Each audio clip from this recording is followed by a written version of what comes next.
First, Cosatu's 14th Congress is continuing at Gallagher Estate in Midrand today. Now, yesterday, ANC chairperson Gwede Mantashe was booed off stage for the second time in 2 days when he tried to address the delegates. Now, the angry workers say they're tired of empty promises. Let's head over to Slendelo Masekane, our ENCA reporter, who's following everything happening at the Congress for us. And two big issues. Good morning to you, Slee. Two big issues to talk about. One is the election of, new leadership later today. We'll get there in a moment. First of all, let's just start with day two of Gwede Mantashe being booed and now talks of a divorce in the tripartite alliance. Well, we saw, of course, the resumption of the Congress yesterday where the ANC chairperson made his way back to the Congress with the expectations that he could possibly given an opportunity to give the message of support for the ANC. But once more, delegates just simply refused. However, welcoming the SACP's Solima Baila with open arms and really ready to hear that message of support from the Communist Party. By the end of the day, or should I say by lunchtime, Mr. Mantashe then took a decision that he was going to leave the Congress and no longer return because he had not been given an opportunity, saying he was not going to force himself on the delegates. But to just unpack what's happening within the tripartite alliance, I am joined by the Workers' and Socialist Party committee member, that is Mr. Mametlo Sibei. Thank you so much for your time this morning. You've released a statement labeling the ANC as the enemy of the working class, and we're starting to see what looks like cracks within the tripartite alliance. Is it still relevant today?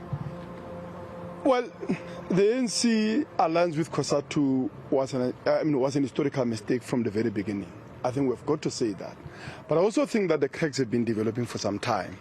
And I think the ANC has clarified its class and political loyalty many times in the past 28 years of its rule.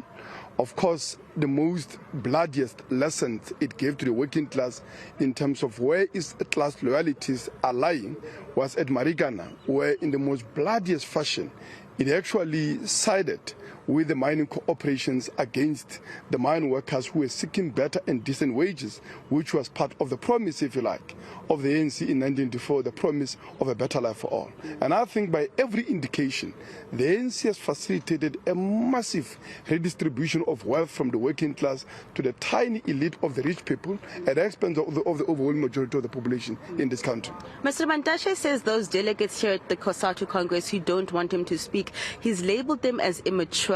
And we know, of course, this is not the first time an ANC leader is not allowed to address workers. We had a similar situation back at May Day with the president himself. What do you make of this comment that the rejection of the ANC at the Cosatu Congress has been labeled as immature? I mean, what would be immature is people not learning after 28 years of countless betrayals and broken promises.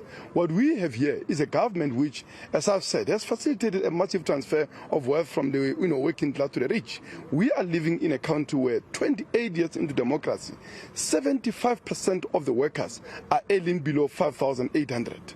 We are living in a country where in the past 3 years, government employees and those are people that are directly employed by the ANC government have actually not had any meaningful increase. Right? In 2020, government racked a duly concluded, public sector wage agreement.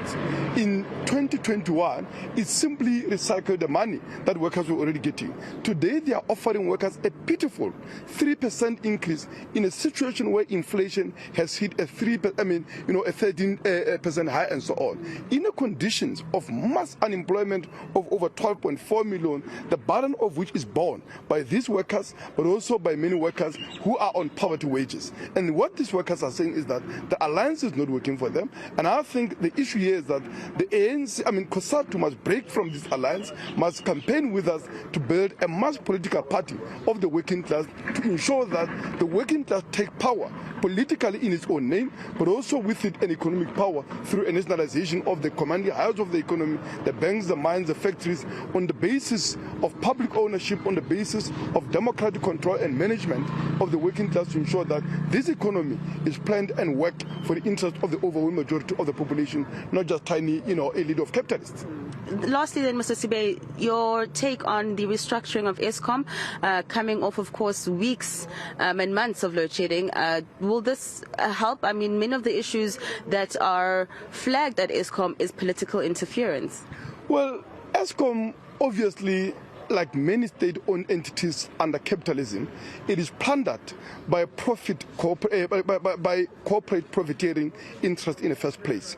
Who have hijacked it for their own interest is, people in supply chains, mine companies that are making huge amounts of profit at the expense of Eskom. It is about, what they call intensive energy users that are consuming vast bulk of Eskom's energy at below cost of production prices that are part of the special tariffs and so on. So what we need is actually the entire management of Eskom, alongside the board of Eskom, to be fired. What we need is a democratic governance and management of Eskom by the workers at Eskom themselves, but also by communities that are serviced by Eskom. Because at the present moment, Eskom is working in the interest of big corporations that are supplying it, that is supplied with electricity at the expense of the vast majority of the working class people who are supposed to be getting electricity as a public service on universal and adequate basis that they've not been getting in many years now. Lastly, we are going into election day here at the Cosatu Congress.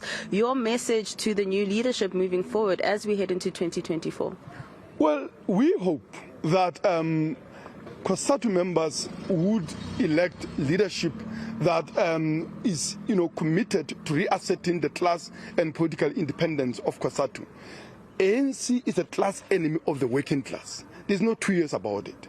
The sooner they realize that, the sooner they are able to, break from that alliance, to join all of us in campaigning against the rising cost of living that is condemning the vast majority of their members, of our members, of the entire working class to levels and new depths of poverty that we have not seen in decades. Levels of unemployment are devastating. There is a whole generation of young people whose future is being wasted by this crisis, by this government and their system. And we are saying that the kind of leadership that we need of workers' movement is leadership that recognizes that their responsibility is not to ANC, is not to their careers in government. Their responsibility is their members, is their working class, and their responsibility is to ensure that we build a united workers' movement that can put the working class in power, that can bring about socialism in our lifetime. Thank you so much.